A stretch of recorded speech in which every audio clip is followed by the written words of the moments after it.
Hey, baby. Oh, Amazon's here? Oh, Amazon's here? No, it's a couple little tiny little packages that I needed for my YouTube channel. No, it's not like my DJ business where we're not making money. I promise, this is completely handled. I'm in total control. Sorry, hon.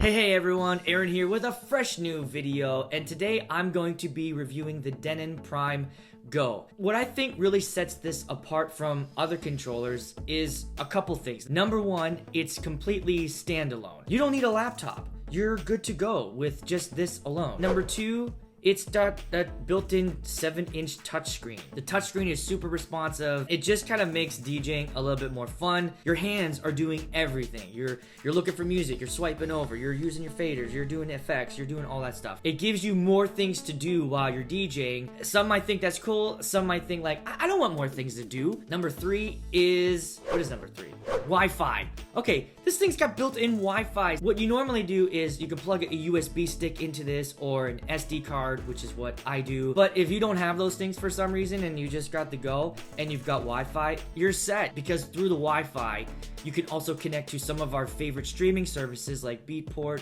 BeatSource, SoundCloud, that's the one that I'm using right now, Tidal. You can even connect this to your Dropbox. Number four, this might be the big one. It's battery powered. It's completely wireless right now. You get about 4 hours of battery out of this. There are some ways you can maximize the battery, like lowering the screen brightness, stuff like that. But for the most part, you're gonna get 4 hours out of this bad boy. As you can tell, I'm pretty excited about this. My process of picking this one up, I was honestly looking at the Prime 4 was going to be the one I got, mainly because of the 10-inch screen. So I was looking at that. I went to a Guitar Center to sort of play with it, and the thing about it's humongous. It's really big, and that for me was a little bit of a plus. It's 4-channel. I don't see a lot of need to have a 4-channel mixer for me. I mean, I'm not mixing on 4 decks. I would be so lost doing that. Those of you guys that do that, shout out to you. I don't know how you do that. I'd be in like deck 3 and like pushing the play button like, why the hell is my music not playing? It's like, cause it's in deck 1. So the first one I bought out of the series was the Go. And I actually bought it for myself on Father's Day, because Father's Day is a day to treat yourself. All right, let's take a look at the hardware now. I'm gonna do a complete overview and then we'll talk about the software. All right, here we go. Let's take a look at this thing. I'm gonna go ahead and boot it up so you can kind of see what happens when you turn it on. Everything lights up. I'm running 1.52. 1.6 is out as of April 6, 2021. I just haven't done the update yet. And you push and hold this down. One of the things you'll notice right away that's different than normal controllers is where the mixer is. Normally they're right here, right? Normally you have like your low, mids, and highs going here, but I think in order for them to keep this thing compact and small, they moved all that stuff on here into the sides. It takes a little bit to get used to, but you've got your gain knob right here and your low, mids, and highs, and that's the same over here for deck 2. Going down on deck 1, we've got hot cue, you've got your loop, your roll, and your bank.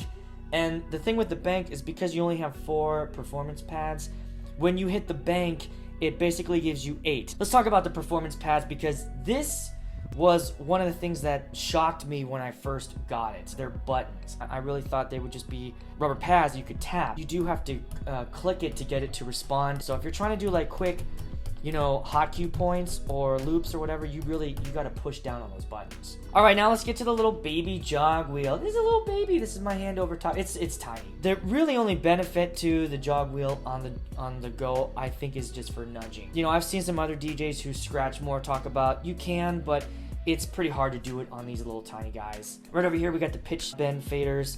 The slider is not huge. It's not very big, but it does have great tension to it. And then when you get to the middle, there's a click. Over here, we've got where you can go back and forth into vinyl mode. And then if you push and hold, this is where you can edit your beat grids. We've got our sync button and the key sync. When you push it, it lights up here, and it also lights up here. If we go up here, this is your auto loop. Auto loop works where you push it, and it go ahead and selects the loop, and then you can toggle it here to show how much of a loop you want. Right now we have it on 2, 1/2, 4th. I believe it goes all the way down to 1/32. It does. You can kind of adjust your loop that way by pushing that, and when you're done with the loop, just push it and it releases it. Over here, you've got your Q button and your play button, and pitch bend, plus and minus are right here. Let's go ahead and take a look at the top left section here. This is where your effects are located. And the way that it works on the go is when I scroll through this knob at the top left, it shows you the different effects that we have here. We've got echo, delay, hall, ping pong. When you pick one you want to do, just go ahead and click it, and it's all set. You can also set the beats that you want the echo to do by clicking on here. Once you click the FX time and parameter, and it'll go through 8, 16, 32, all that good stuff. And then here is your wet, dry. 2 effects that you can do here straight from this knob right here. So A is your high pass, low pass. If you click on B here, that gives you an echo out. Let's say you set your echo to be over here. When you hit it, it punches it in. That's kind of nice having 2 options here for quick, easy effects. And honestly, as a wedding DJ, probably the top 2 effects I use are low pass, high pass, and echo out. So they put those right here so they're easy to access. These buttons right here are if you don't want to use the touchscreen. Same with the knob right here, which lights up. Menu, it will pull up your menu, shift and menu, and here's where you can work with a lot of your settings. You can record straight from the deck. So if you want to record a mix that you're working on, boom, hit start, you can do that. Source is where you can decide if you've got a USB stick or an SD card, you can select your source. So we take a look at our preferences here. Lots of stuff that you can work with. You can change here, all this stuff here. And I'm not gonna go too much into depth, but you can kind of take a look at what you can do. Track warning time, I have it set to 30 seconds. It'll start to flash, turn red when you're running low. You could change your deck colors if you want to. I have mine set to blue and green. When we go to utility, this is where you can set up your Wi-Fi, which is, I think, such a bonus feature that this thing has. So Wi-Fi is enabled on it. You can do your settings. It'll look for, pick your Wi-Fi. Your nudge sensitivity on the jog wheels, you can adjust that here. Track preview on, you're gonna want that on. Track preview is one of my favorite features of the Denon Prime series. I'll show you that in just a little bit. And this is where you'll do your software updates. On the front of the unit, we've got your headphone jacks. You got 1/4 inch, you got 1/8 inch, you've got your Q mix, your headphone volume is in the middle, and then your aux volume also is on the right, and then a spot for the SD card. All right, on the back of the unit, we've got a place for where you can do security, you can lock. You've got your balanced XLR outputs right here. You got a switch here where you can switch from stereo to mono out. You've got your unbalanced RCA left and rights here. Booth, they are 1/4 inch. Here's your auxiliary in case you want to hook up an iPad. Here's your 2 microphone combo jacks right here. We've got the USB-B port. This is for hooking up to your laptop. Here's a spot where you can plug in a USB for music. Link here, this is a Ethernet cable. This allows you to connect to DMX lighting software like SoundSwitch. And once you connect this to your laptop running SoundSwitch, you can auto script all of your music.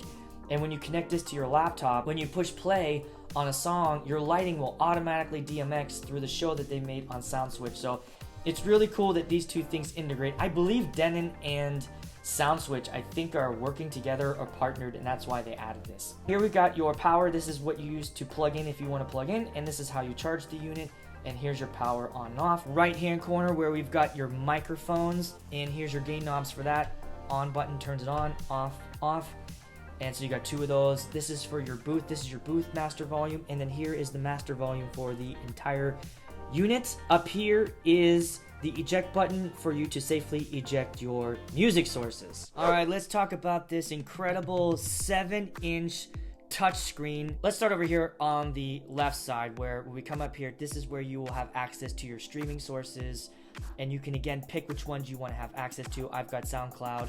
And then you can go here to your SD card or USB. Right over here, these are your crates. I don't have a lot of crates loaded on this. I prefer playlists, so most of my stuff here is on playlists. Like I said, I'm a wedding DJ. This will happen to me while I'm doing a wedding. I'll kind of maybe go to this playlist and I'll hit the play order, And by doing that, you can have it organized by title, artist, but I'll go ahead and sort it by BPM, and now I can see all my music that's organized in BPMs right here. It makes it easy to beat match or find a song that I think is going to kind of mix well with each other. This is the prepare folder, and this is great because let's say you're over here in your playlist, you've got 2 songs playing, and you're trying to figure out what you want to do next. You can go ahead and swipe left, and what that does, that swipe left, it doesn't give you a date. I don't know how Tinder works. Is it swipe left or right? I'm not sure. I've been married for 15 years, so I don't have to deal with any of that bullshit. But if we go to prepare, then you can see the song I swiped over now is in my prepare folder. So then I can have this up and ready to go. So when I'm ready, these 2 songs are done, I can just swipe over, throw that song into deck 2, set the cue point, it's ready to go. And then when you hit the search button and you just tap up here on the search, it pulls up a nice keyboard here that's very responsive. Baby got back. Let's get dirty. By the way, I have a great mix here of Baby Got Back into We Found Love by Rihanna. Oh, jump on my Instagram if you want to see that mix. It sounds really, really good. Those songs work great. I actually tried that at a gig and it killed, guys. It's got a nice drop down menu here too, where you can access your quantize, continue. You push that button, that allows you to play a song in deck 1, and it will just go through your playlist. Let's say it's cocktail hour and you just want to play, you just kind of need to walk away or eat your dinner or whatever. Just hit continue. You can record right from the drop down. You can adjust your stop time on your play button, so when you hit play, it'll do that, like a record slowing down. You can adjust your contour for your crossfade here as well. You can even enable it or disable it. I have my crossfade disabled because I'm not scratching during weddings. And then there's no designated split cue button on the machine. They put one here. And this is new too. They've added stuff as they do their updates. Preview volume. Let's talk about that. This is one of my favorite features of the Prime series. So let's say these, I've got these 2 songs going. I've got, Celebration is ready to go and I want to drop. I'm not going to drop Time of Our Lives after that. But for instance, let's say that we are. But I'm not feeling it, right? So, but I still want to keep it in deck 2 just in case, because I'm running out of time, right? I only got 30 seconds. Well, if I tap on that play button on the album art, I can preview and hear that song in my headphones without loading it into the deck. And I can actually tap it and scrub through it as well to try to find maybe a part that I want to punch it. And let's say I decide to go for it. I swipe over, set my cue point, and we'll echo out and punch in the new song. Down here on the screen, this kind of tells you your BPMs right on the top there. It gives you your key, and it lets you know how much time is left in the track. You can tap it, and it will go back and show you how much is already played or how much is left. You can switch it to however you want, but notice that whatever I do on deck 1, it also does on deck 2, so it will switch that over there. Right here lets you know when your sync button is on, so when I push that button, it turns green. When I turn it off, it is off. Up at the top here, this little note here is the key sync button. So if I tap that, key sync is on when you're doing your pitch fade up and down. And if I want it off for some reason, then I can turn that off. All right, I believe I covered all of the features of the hardware, of the touchscreen. So now I want to tell you what I think. All right, there you have it. The overview of the Denon Prime Go. So, can you use this at a wedding reception? Absolutely, 100%. I took it with me to many gigs and it did exactly what I needed it to do. I do, however, find myself playing with it less now that I do have the 2. The 2 is now my go-to for wedding ceremonies, for DJing.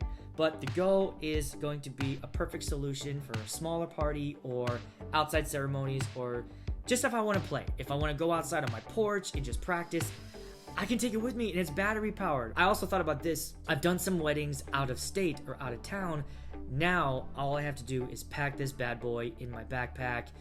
Oh, let me show you that. I want to show you what I keep this in. I don't have a case for it. I use a Magma backpack. Let me show you that. This is the bag I use to transport the Go around. It's a Magma DJ bag, and when you, I might do just a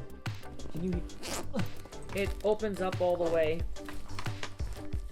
And I put it right here, and it does, it fits. I actually have a pair of headphones right here as well. It's got some pockets right here. I got 1, 2, 3, 4 pockets here for cables, and I've got the power cord right here. On the front, we've got a pocket here. what I got? I got, oh, microphone clips there. And then here's another pocket. This is where I keep my Yamaha mixer that you saw in the ceremony video. I keep that right there with the power cord. Then there's a nice soft cover that once the Go is inside, I put that on top of it to keep it nice so that when I close it doesn't get all scratched up. Oh yeah, there's another pocket right here. Hello, pocket. I got a microphone. Alright, that's all I have for you today. Hope you enjoyed the video. Thanks for watching. Want to shout out to all my new subscribers. It's great to have you with me. I plan on doing one video a week, so that's my goal to get those out there. Leave in the comments below any questions you have on the Go or any of the Prime series. I love talking with you. Please connect with me on Instagram. Let's hang out. I'll do a Zoom with you. We'll talk gear, we'll talk weddings, we'll talk DJing, any of that. I want to connect, I want to meet you, I want to help any way that I can as well. Thanks for watching, everybody. If you like this and you like me, then you know what to do and just do that shit.